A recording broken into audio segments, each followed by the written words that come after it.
Right, as promised, 100,000 rounds fired through my Tippmann M4 airsoft carbine. See that, number 197. This is one of the early ones. This is actually one of the first 3 to land in the UK. So I've been firing it hard since December. This gun has had no cleaning, no maintenance, no lubrication. So pop it open, see what it looks like. I have absolutely no fears about doing this because this is a Tippmann.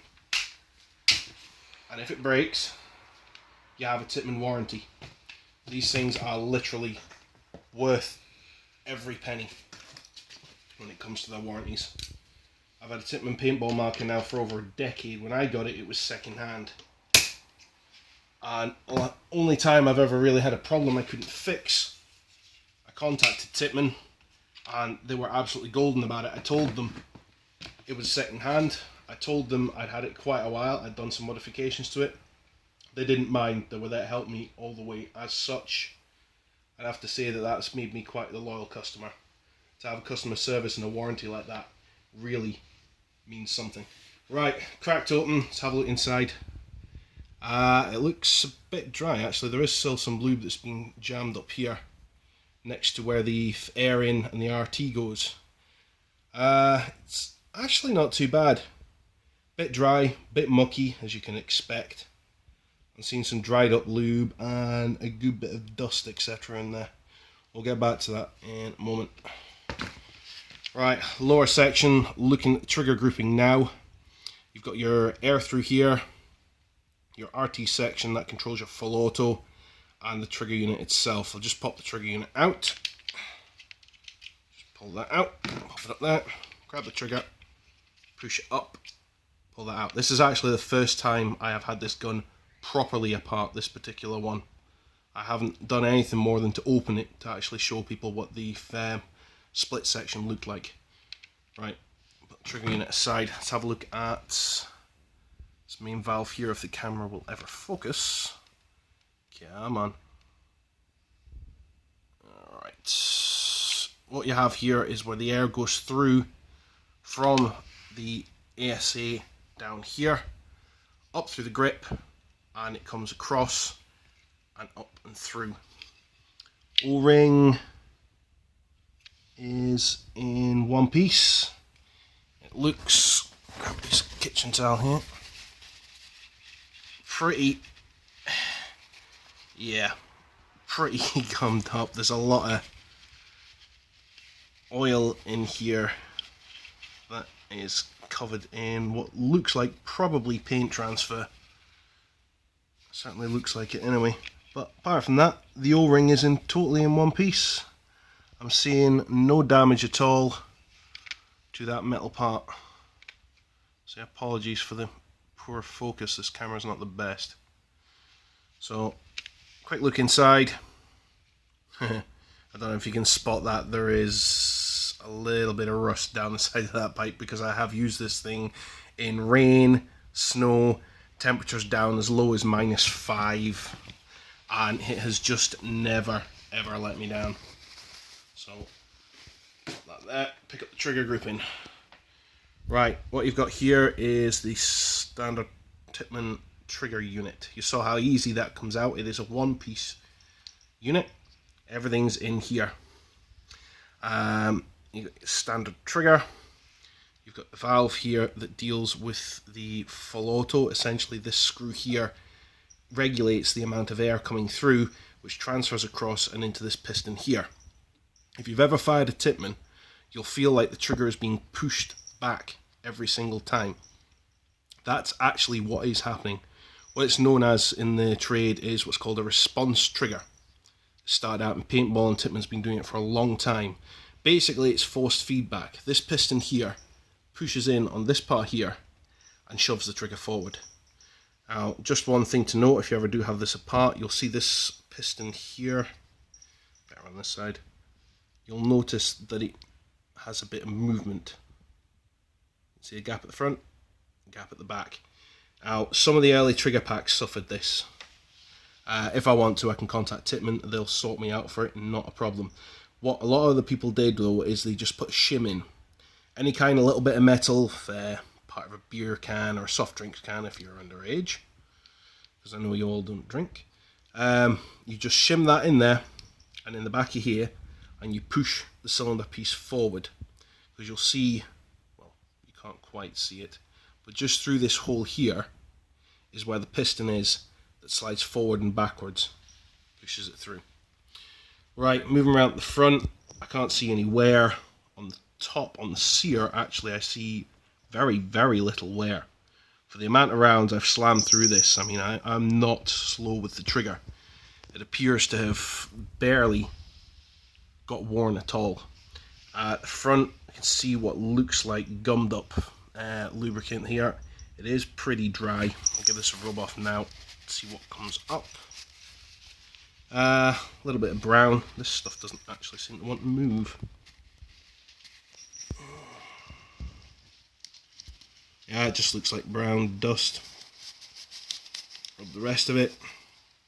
Just as before, it just looks like a bit of paint transfer mixed in with the lubricant. But the whole thing functions fine. My full auto on this gun is fairly slow. I have it set to about 10 rounds per second, but to be honest, that's where I'm happy. It's a thump, thump, thump. I do just as much damage on that 10 as the other one does on 15. And to be honest, I think I do more damage with these than I did with my electric ones, which were set at over 20. You'll notice this slider here. If you ever take it apart, you need that to be up. So when you put it back in, and you put this piece back through, it fits in. If it's pushed down, you won't be able to pull it in and out. So just do a quick check of this O-ring up here, the edge of the RT. It is totally intact, which is not bad considering that this part of the gun here, whenever you open and close it, it pushes in to this section right here. So every time you open and close that gun, this O-ring is going in and out of that hole. The fact that this is still in one piece tells me that it's very well lined up. Right, just going to pop this back in here just to show you what I'm doing, and then you simply just drop it in, and you'll notice that that will come in and out quite easily, unless that's pushed in. If that's pushed in, it doesn't move, and you'll hear it click, click. So that's the lower part. Buffer tube assembly, still functioning just fine. Like I say, a bit of basically what looks like paint transfer and oil on it. I have not lubricated this, like I said. Right, upper section, just need to grab Allen key into here. Say, if any of this goes slightly peak-tongue, this is the first time I've had this gun apart properly. Right, silver screw out. That's not the velocity screw. I've had a few people say, I've turned in the screw but nothing happens. The velocity screw is actually in this hole. It might look like there's nothing in there, but trust me, if you put the camera light on your torch, you will see in there is a little grub screw. A few people say there's no velocity screw in there. That's because it's down the hole. Granted, it's not shown as good in the manuals, it probably could be, but it is in there, so don't worry about it. Right. According to KP's video, this should all just slide out backwards. I hope. Right. Pull this, get the pin off. There we go. Pop that down here. That's quite manky. Slide the rest of this out. Power tube. The arm that links the front. Like so. And there is a spring, which will come off of this point here. Yep. Right, so there's your internal workings. 1, 2, and 3. They're pretty manky actually. Right, I'll have a quick look at the top unit. Check for any signs of wear. I'm not seeing anything. Quick wipe, see what pops up. Just muck. Through the window, I'm not seeing any wearing lines at all at the front, where the plastic part comes forward to shoot down through your unit and out the front. Looking down the barrel itself, see if we can get Good angle on this. I don't know if you can see those lines just down there. It looks like we've got some wear lines from the silver hammer that reciprocates backwards and forwards into the buffer unit. To be honest, that's expected. A lot of paintball guns that use the same type of system as this, a lot of their owners actually polish the paint off the inside just to keep it running smoother than before. So I'll go ahead and give that a very quick clean. We'll see what it looks like. Bung a bit of kitchen towel down it. There we go. Quick look myself first. Yeah, you've got some wearing lines where the groove is. But to be honest, I think that's to be expected. This is really not put much wear at all on the main frame. Can you see just in here where I'm popping with the Allen key? If you look down from the back, you'll see just in here, that white line about there. That seems to be the most wear I've actually found on this, on the actual frame. So we'll shove the frame down here, turn our attention back to the main. Like I say, there was a bit of muck came off of that, but that really does just look like powder paint transfer and lubricant. Right, I'm going to go ahead, change cloth, and we'll take a little look. Right, rear hammer, the part that does all the movement and the work.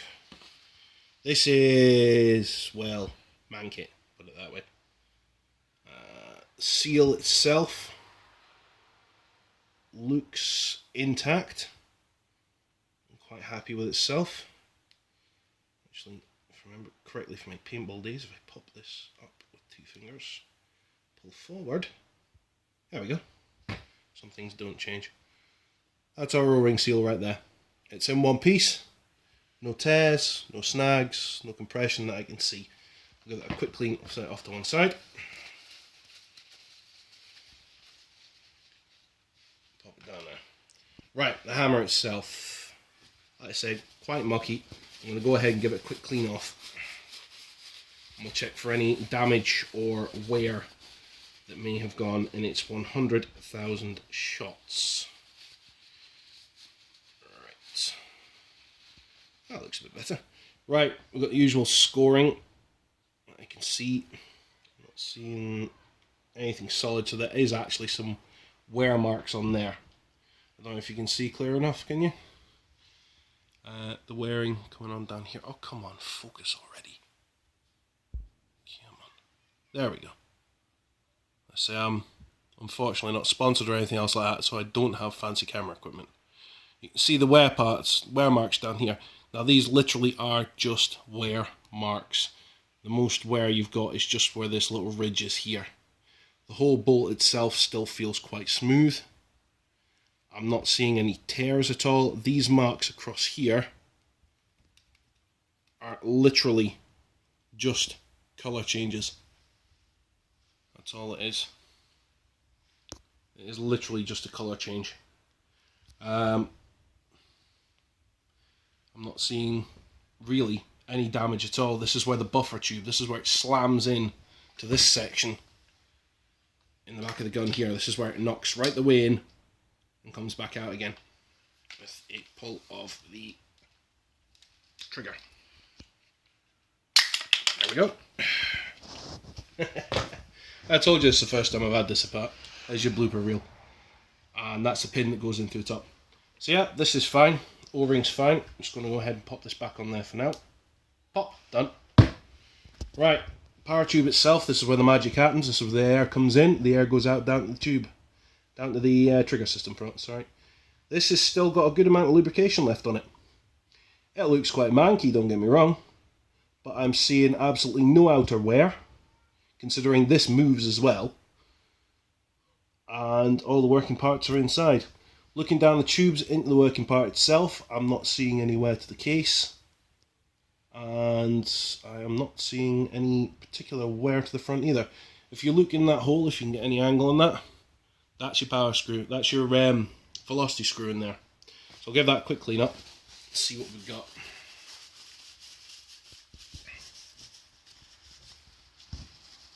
Usual, what looks like bit of paint transfer and some lubrication. Looking at the back, this is where the hammer strikes into. This piece here comes across into here and hits the valve on the inside. That itself, valve is still sitting fine. I'm not seeing any impact damage on the end at all. Looking on the sides of the inside, we'll give it a quick clean. We'll check for any damage. It all looks pretty sweet. Rub, see what we got. Yep, it all looks sweet. I'm seeing only very, very minor discoloration where some of the paint's been moved at 1 or 2 points. Apart from that, looks absolutely fine. I would say my face has definitely been well founded in this system because, well, still in one piece. Heck, I can break an AEG in just a couple of outings from brand new. Right, that's your arm that links the 3 main pieces together.